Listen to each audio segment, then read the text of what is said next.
Hello vlog! Bumili po kami ng lagayan ng sabon sa Lazada, yung ini-install po sa lababo. Ngayon, bubutasan po ni Idol ang aming lababo para po mailagay na itong lagayan ng sabon.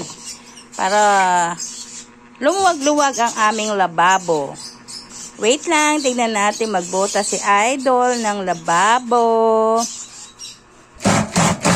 Ayan na, binubutas si Idol.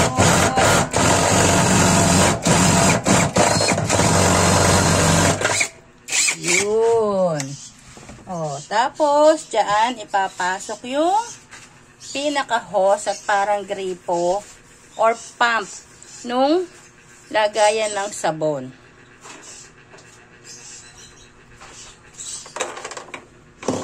Ayan na po, i-install na po ni Idol.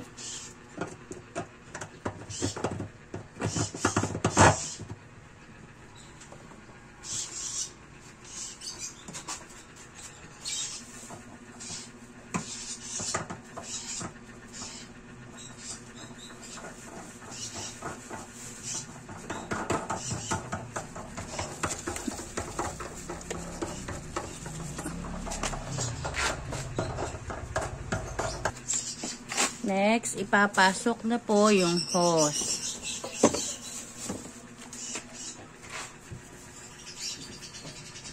Ayan na.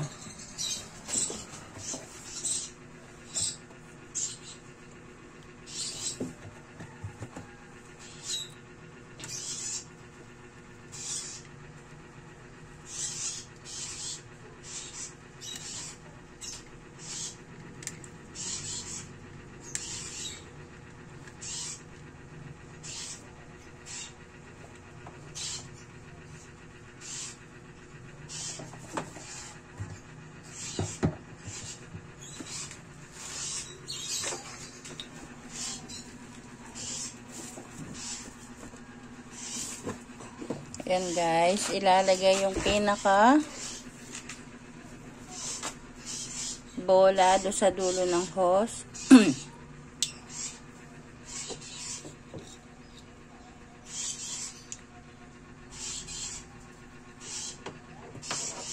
At ayan na po. Papasok na dun sa lagayan ng sabon. Ang kainaman nito guys, meron siyang iba-ibang size ng takip. Depende do sa laki ng paglalagyan mo ng sabon.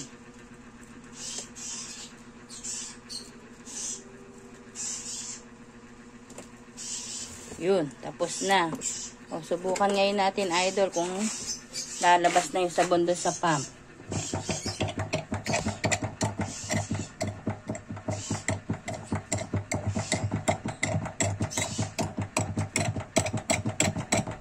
Ayaw lumabas. Yun, success. Ang ganda. O, diba? Hindi siya masyadong magamit ng space kasi nakaduktong na siya doon sa lababo natin. Thanks for watching, guys.